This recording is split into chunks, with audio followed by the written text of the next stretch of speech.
자, 지금 보여드리겠지만 미국의 기업들 임원들한테 설문조사를 했더니 트럼프 관세 때문에 가격 인상을 할 수밖에 없고 주문, 재고 줄여나가면서 사실상 경기 침체에 대비를 하고 있습니다. 제가 또 이런 말을 하면 이런 또 하락론자 이게 고장난 시계처럼 맨날 폭락한다 어쩌네 이런 소리 한다 이렇게 생각하실 수도 있는데 무슨 리딩방도 아니고 무슨 점쟁이도 아니죠. 당장 몇 달 후 주식시장이 폭락한다 뭐 며칠 있다 폭락한다 이런 말 하려는 게 아니에요. 일단 내용을 보고 말씀을 드리겠습니다.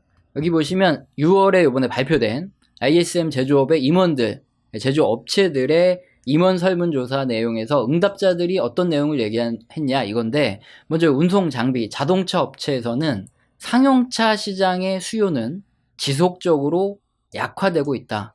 자동차 업체들의 수요가 감소하고 있다. 안 팔린다는 소리죠. 이는 주로 가격 상승과 경제적 불확실성과 관련이 있다. 자동차 가격이 올라가고 트럼프가 관세를 때리니까 이게 더 많이 올라갈 수도 있고, 또 관세 때문에 물가가 올라가니까 기준금리가 올라갈 수도 있다. 그래서 지금 장기국채 금리도 올라가고 있잖아요. 자동차를 살 때 이게 오토론이라 그래서 할부 대출을 받아야 되는데 금리가 계속 올라갈 것 같으니까, 금리가 안 떨어지니까 자동차가 잘 안 팔릴 수밖에 없다. 그래서 수요가 지속적으로 악화된다는 얘기죠. 현 정부의, 트럼프 정부의 이 끊임없이 변하는 무역 정책은 공급 업체들의 대응 능력과 수익성 유지에 큰 타격을 입혔다. 특히나 이렇게 자동차 제조업체들은 이미 수익성 확보를 위해서 제품 가격의 인상을 포함을 어느 정도 시켰다. 이게 뭐냐면, 자동차 업체들은 예를 들어서 우리나라 현대차로 예를 들어 드리면 쉬워요. 현대차가 있다 그러면 거기에는 수많은 부품을 공급하는 업체들이 있죠. 미국도 마찬가지입니다. 그래서 이 자동차 완성차 업체는 가격 인상을 지금 포함하고 준비하고 계속 올리고 있다는 말이에요. 그런데 트럼프가 계속 못 올리게 하고 있다 보니까 가격 인상을 쉽게 할 수가 없어요. 근데 공급망에 대한 협조는 미흡했다. 이 소리가 뭐냐면, 자동차 포드다 그러면 거기 부품업체들 있죠. 자동차 부품업체들 같은 경우에는 멕시코라든가 이런 데서, 캐나다 이런 데서 부품을 수입을 해왔습니다. 근데 굉장히 쌌어요. 근데 트럼프가 자동차 부품에도 관세를 때리니까 자동차 부품업체들은 수입을 해오고 나서 정부에 관세를 내야 됩니다. 그럼 원가가 엄청나게 높아진 거죠. 그런데 이걸 가지고 이 포드라는 완성차 업체에다가 부품을 공급하려고 봤더니 포드는 그만큼 가격을 높게 쳐줄 수가 없어요. 왜냐면 트럼프가 가격을 올리면 니네 죽여버릴 거야, 막 지켜보고 있을 거야, 막 이렇게 하다 보니까 완성차 업체는 가격을 못 올리는데, 그러니까 부품에도 가격을 못 올려줘요. 이렇게 부품을 수입해서 공급하는 얘네들은 원가는 오르는데 제품 가격은 못 올리고, 그러니까 이런 공급 업체들은 재정적 어려움에 처하는 경우가 빈번하게 발생하고 있다. 이렇게 응답을 했다는 겁니다. 일단 자동차 업계는 수요 악화되고 자동차 가격 올라가고 경제 불확실하고, 특히나 부품 업체들은 재정적 어려움, 잘못하면 망할 수도 있다.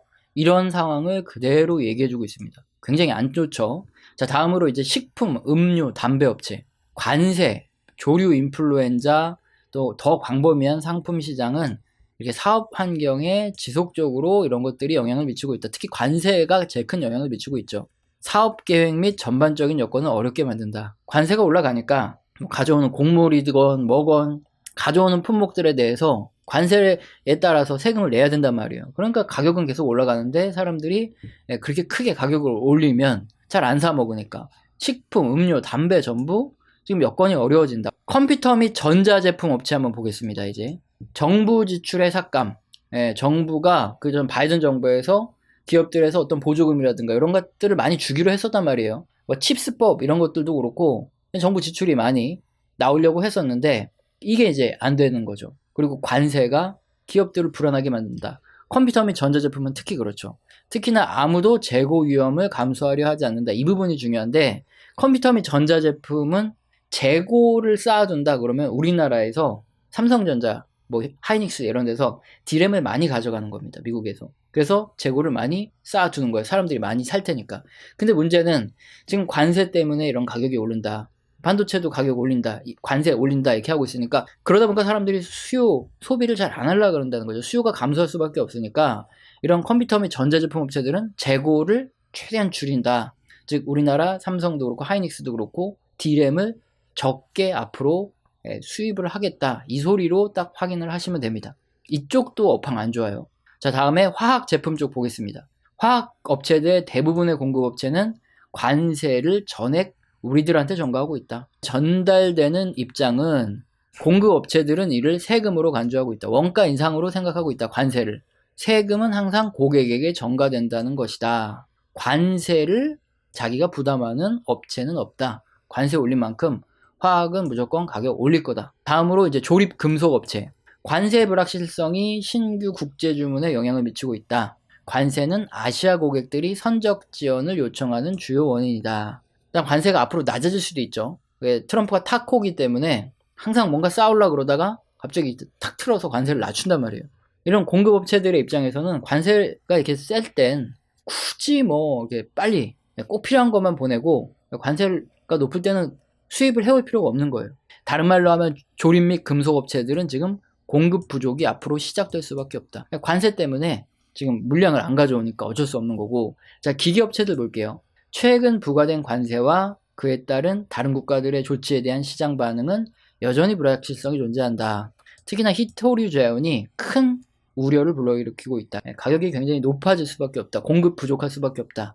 이 부분이고, 전자장비, 가전제품 쪽에선 정부의 관세가 지금 코비드19 코로나 때의 공급 부족, 공급망 차질을 만들어내고 있다. 전자장비, 가전제품 가격 올라가겠죠. 부품 쪽. 1차 금속, 우리는 이제 관망하는 단계로 접어든 것 같다. 이번 달 사업은 더더욱 규모가 작다. 관망이 뭐냐? 이제 관세에 대해서 어떻게 할지 모르니까 그냥 지켜보는 거예요. 이제 사업이 규모가 더지고, 그러니까 매출과 이익이 1차 금속 업체들은 감소할 수밖에 없다. 혼란이라는 건 누구에게도 좋지 않은 징조고, 가격에 영향을 미칠 때, 관세로 가격이 올라갈 때 더욱 안 좋다. 굉장히 부정적입니다. 자, 다음으로 기타 제조업 보면 관세 갈등은 계속된다. 5월에 미중 관세 완화, 요번에 30%로 완화한 거 미국이 중국에. 반가운 소식이지만 90일 안에 어떤 일이 벌어질 것인가 너무 불확실하다는 거죠. 비상계획을 세우기 위해서 광범위한 작업을 하고 있는데 업무에 큰 방해가 된다. 실제로 어떤 계획을 실행할지 알 수도 없다. 아무것도 못하고 있다는 거예요. 다른 국가에 대한 10% 관세 또한 큰 영향이 있다. 그리고 협상이 언제 어떻게 타결될지 불확실해서 우리는 아무것도 안 하고 있다. 트럼프 관세 때문에 또 오락가락 이렇게 정책 때문에 기업들은 그냥 손 놓고 있다는 거예요. 공급이 부족해질 수밖에 없습니다. 자, 종이업체. 최근 관세로 인한 불확실성은 수익성과 서비스에 지속적으로 부담을 준다. 중국과 무역협상이 제대로 타결되지 않으면 많은 DIY 전문업체 및 소매장이 텅 비게 될 것이다. 어떻습니까? 전체적으로 딱 봐도 기업들은 다 지금 재고를 감소시키려고 하고 아시아 또 공급하는 업체들에게 선적을 좀 밀어달라고 얘기하고 있고 다 안 좋다. 지금 아무 계획도 안 세우고 손 놓고 있다. 지금 가격은 다 올라갈 거다. 이 얘기하고 있어요. 전미 공급관리자 협회라는 곳에서 20개 이상의 업종, 400개 이상의 기업을 대상으로 이 중에 제조업체들만 조사한 내용 중에서 응답자들이 말하는 것들을 모아서 공통된 의견을 우리한테 알려준 자료가 이렇게 부정적으로 나오고 있다는 겁니다. 지금 상황이 실물 경제는 이렇게 안 좋게 흘러가고 있음에도 불구하고 주식시장은 지금 호황이죠. 주식시장은 앞으로 더 올라갈 거다. 완전히 실물 경제 쪽에서 얘기하는 것과 주식의 내용이 많이 틀려요. 자, 그렇다면 주식시장은 어떻습니까? 기업들이 앞으로 좋아져야 매출도 올라가고 이익도 올라가면서 주가가 올라가는 거예요. 근데 실제 기업을 운용하는 임원들은 이렇게 부정적으로 보고 있는데 주식시장 투자자들만 뭐 앞으로 금리가 떨어지겠지, 뭐 관세 잘 될 거야 하면서 이렇게 긍정적으로만 보고 있다는 거죠. 자, 사실 지금 이 시기가 굉장히 재밌는 시기입니다. 제가 이제 20년 정도 주식시장에 있으면서 이때까지 잘 맞아떨어졌던 이런 지표들이 있어요. 여기 이제 내용을 한번 보시면 알겠지만 다른 지표들도 다 비슷하게 움직였습니다. 여기 2008년 금융위기 한번 보세요. 여기 ISM 제조업 PMI라고 하는 제조업 지수인데 가로선이 이게 50인데 2008년 금융위기 때도 보시면 이게 50 이하로 이렇게 뚝뚝 떨어지기 시작하면 현금 비중 좀 늘려놔야 되겠다. 그러다 보면 갑자기 금융위기가 이렇게 터져서 주식시장이 이제 반토막 나고 거의 뭐 3분의 1 토막 났어요. 그때만 쓸어 담으면 돈 버는 거고 유럽 재정위기 때 2012년에도 ISM 제조업 지수가 뚝 떨어져서 이제 마이너스로 간다. 그러면 뭔가 이제 앞으로 다가오는 거예요. 그럼 그때도 역시나 한 30% 빠져서 쓸어 담으면 됐고 2016년, 2015년 말이죠. 이때 중국 부채위기 터질 때도 마찬가지입니다. 자, 이렇게 준비하라는 신호가 어느 정도 실무경제에서 나왔어요. 이게 ISM 제조업 구매관리지수가 임원들의 설문조사이기 때문에 기업들의 임원들이 앞으로 우리가 안 좋고 업황이 좀 안 좋고 상황이 안 좋다 얘기하다 보면 진짜로 앞으로 주식시장이 안 좋아지고 실무경기 침체가 터졌다는 거예요. 코로나 때도 마찬가지입니다. 그래서 제가 뭐 증거 영상도 많이 보여드리지만 2019년 거의 뭐 말부터는 현금 비중을 굉장히 많이 늘렸는데 역시나 이렇게 지표들이 안 좋기 시작을 하면 현금 비중을 늘리기만 하면 그 다음에 저점에 쓸어담을 폭락이 왔을 때 쓸어담을 기회가 생겼단 말이죠. 하필이면 제가 이제 20년 동안 이렇게 잘 맞았어요, 이런 지표들이. 전 잘 해 먹었는데 하필이면 이게 2020년 코로나 이후 엄청나게 풀려진 유동성 때문인지 뭐 때문인지 모르겠지만 코로나 이후부터는 이게 안 맞아 들어가죠. 2022년 말부터 이렇게 제조업 지수가 이렇게 마이너스에서 이게 장기간 머물고 있는데, 그리고 실물 경제에서 이게 미국의 제조업체들은 임원들은 설문도 탁 안 좋다, 업황 안 좋다, 안 좋다 이렇게 얘기하는데 실물 경기 침체는 아직 안 나타나고 있습니다. 전문가들 중에는 이게 빅테크가 많이 나왔다, 서비스업이 많이 중요해지면서 이런 제조업 지표들 같은 것들은 더 이상 이제 경기를 선행하는 지표들이 아니기 때문에 중요하지 않다, 이렇게 분석하는 애들도 있고, 2008년부터 시작해서 QE 1, 2, 3 그리고 코로나 때 돈이 얼마나 많이 풀렸냐, 이제 경기의 흐름 자체가 완전히 바뀌었다, 그래서 지나간 이런 지표들은 더 이상 쓸모없고 새로운 기준이 필요하다 말하는 애들도 있고요. 그런 의견도 있는데, 이러다가 경기 침체 한번 터지면 뭐 걔네들 쏙 들어가죠. 뭐가 맞는지는 시간이 지나봐야 알 수 있습니다. 물론 뭐 이런 의견을 내는 이런 뭐 애널리스트며 전문가분들은 사실은 이제 주식을 안 해요. 그분들은 월급의 일정 부분 이상을 주식에 투자하면 뭐 내부자 거래, 비공개 정보 이용할 수 있다 그래서 회사 컴플라이언스 팀에서 주식 못하게 합니다. 그러다 보니까 그분들은 사실 뭐 틀려도 그만, 맞아도 그만, 이런 소리 하고 있는 거예요. 하지만 저희 같은 경우는 어떻습니까? 주식 투자를 진짜 하고 있단 말이에요. 큰 돈으로.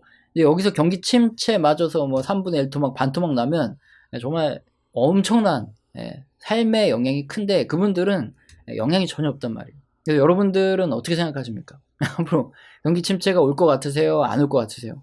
저도 정확히 맞출 수는 없지만 일단 임원들의 응답에서 살펴봤을 때 지금 상황, 관세 문제도 그렇고 현재 미국 돌아가는 경제 상황도 그렇고 대부분 다 안 좋다, 이렇게 설문에 나오고 있습니다. 특히나 2024년부터 이 ISM 제조업 지수가 반등해서 올라가기 시작하면서 이거 경제 좋아지는 거 아니냐, 이런 의견도 있었는데 봤더니 2024년 11월부터 트럼프 대통령 당선되고부터 관세 때리면 뭐 자동차 가격이고 그렇고 상품 가격 다 오른다, 관세 마케팅 때문에 사재기를 해서 이게 이렇게 올랐던 거예요. 이제 사재기 끝나고 물가 오르고 본격적으로 관세 때리자마자 제조업지수 이렇게 나빠지죠, 다시. 이게 사재기에 의한 일시적인 ISM 제조업지수의 상승이었다는 게 여실하게 드러났고, 앞으로 이게 더 떨어질 것 같은 상황입니다. 주식시장은 결국에는 실물 경제, 기업들의 앞으로 매출과 이익이 늘어나면 올라가고 기업들이 앞으로 나빠지면 떨어질 수밖에 없다, 결국에는 기업의 지분이 주식이다, 이렇게 생각하는 분들은 지금 상황에서 뭐 적극적으로 막 투자를 막 하고 그럴 단계는 아니죠. 단기 트레이딩으로 단타를 친다 이러면 모르겠지만 중장기적으로 막 지금 보유하고 그럴 상황은 아닙니다. 투자 판단에 도움이 되셨으면 좋겠습니다. 채널에서는 영상 시청하시고 정말로 도움이 되셔서 정말 순수하게 후원을 해주시는 분들이 뭐 간헐적으로 계십니다. 후원해주신 분들께 감사합니다라고 말로만 그냥 떼었던 적이 있는데, 그러고 나서 도저히 인간의 도리가 아닌 것 같아서 제가 소통을 하고 있어요. 뭐 엄청 대단한 건 아니고 후원에 대한 리액션이다 보시면 됩니다. 거시경제에 대한 이야기, 그리고 각 산업의 또 사이클에 대한 이야기, 뭐 업황과 함께 이렇게 움직이는 뭐 종목에 대한 이야기 등 이런 것들을 주제로 소통을 하는 시간을 갖고 있어요. 방송에서 하기 힘든 이런 민감한 얘기도 나오고 하니까 후원을 주신 분들은 매일 주세요. 소통의 시간을 갖도록 하겠습니다. 그러다가 2019년부터 유튜브를 시작했어요. 근데 하필이면 2019년에 경제지표가 둔화되기 시작하는 겁니다. 그때 현금화를 주장했다가 정말 그 유튜브는 걸러지지 않는 필터링, 엄청난 비아냥, 욕 이런 거 굉장히 듣다가 코로나가 터지고 나서 주식시장이 떨어졌으니까 망정이지, 만약에 코로나 안 터졌으면 감당하기 힘든 욕을 계속 먹었을지도 몰라요. 하는 것입니다. 자, 수익난 위험자산 중에 50대 50의 확률이기 때문에 절반은 수익을 실현해서 채권형 자산으로 옮겨서 혹시 모를 리스크에 대비하고 나머지 절반의 자산은 그대로 가지고 계셔서 무역합의가 타결될 경우 상승에 소외되지 않도록 하는 것입니다. 지금은 기대감이 많이 오른 이런 미국 및 신흥국 자산 중 일부는 수익을 실현하고 다음 상황에 대응하는 것이 맞다는 것입니다. 자, 그래서 질문 주신 것처럼 우리 2020년 코로나가 터지고 나서 한 3, 4월에 저점에서 매수하라고 몇 번 언급했다가 이놈이 불난집에 부채질을 하냐, 어떻게 운 좋게 좀 현금 가지고 있다고 누구 죽이려고 이 폭락장에 매수를 하라 그러냐 하면서 또 엄청나게 욕을 먹게 됩니다.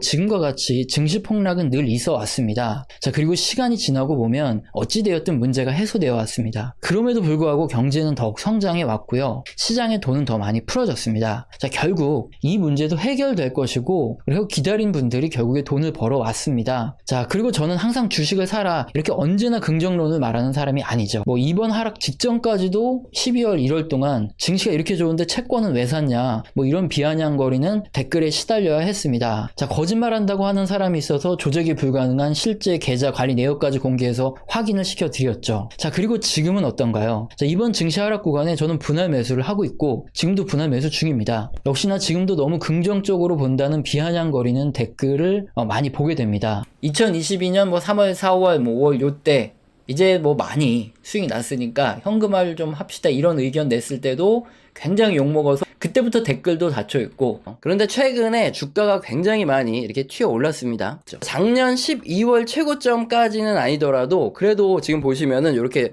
붉은색으로 박스를 쳤는데 작년 이 12월 내에 가격대에 대부분 다 들어왔어요. 20년부터 이제 대놓고 기술주 이러면서 투자를 시작했는데, 근데 최근에 금리 인상 속도가 굉장히 빨라지고 있죠. 인플레이션 때문에. 그러다 보니까 올해부터 내년 사이에 한번 수익을 실현하고 현금화를 해야겠다. 이게 우리의 지금 방침이에요. 근데 개별적인 종목마다 주가 움직임은 다르죠. 이슈도 틀리고 그 안에 내용도 틀리니까. 그러니까 일률적으로 기준금리가 2.4일 때 전부 다 매도한다 이거보다는 각각 종목마다 자기가 생각하는 이런 가격도 있고 이슈들이 있잖아요. 여기에 이제 이만 정도의 프리미엄을 다 받고 그랬으면 고점이다 싶을 때는 알아서 올해에서 내년 사이에 한번 현금화를 하고 폭락하면 또 다시 쓸어 담고 이렇게 가자는 게 지금 우리 채널의 방향이죠. 지금 문제가 있죠. ASML이건 엔비디아이건 마찬가지로 금리가 너무 높게 올라가면 어떻습니까? 기업들이 대출을 받아야 되는데 대출 금리가 올라가요. 그럼 투자를 하기 힘들어집니다. 그럼 이런 기업들의 실적도 안 좋아질 수 있다는 거예요. 그래서 내년까지 금리가 너무 빨리 올라가면 한 사이클이 끝날 수 있겠다. 정리를 해야 될 수도 있겠다. 이렇게 말씀을 드리는 거예요. 2022년에는 어땠냐? 저도 이제 분할 매도를 한답시고 하다가 급락을 하는 바람에 못 팔고 그대로 물렸죠. 그래서 한 2023년에는 분명히 미연준이 기준금리 인하 기대감이 커지면서 그때 주식시장 반등하니까 그때 팔자 이런 얘기 할 때도 얼마나 욕을 먹었는지 몰라요.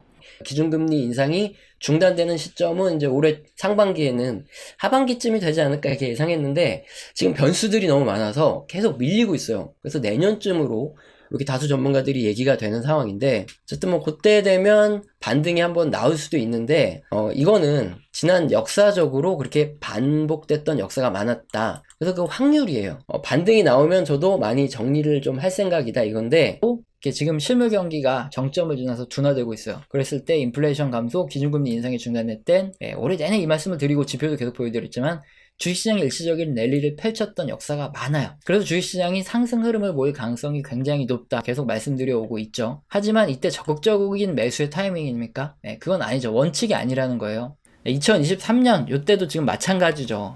실물 경기 선행 지표가 둔화되고 있으니까 이럴 때는 조심해라 이렇게 계속 말씀드리고 있는데 주식시장이 폭락을 안 했죠. 2023년에. 그러면서 지금까지도 엄청나게 욕을 먹고 있어요. 이 코스피 차트예요.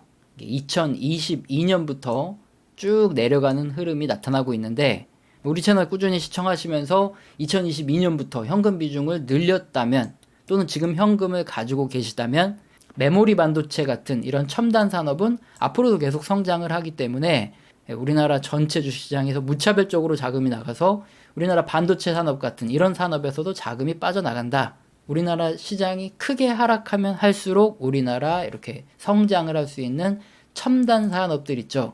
이런 산업에서는 우리한테 기회가 생기는 거예요.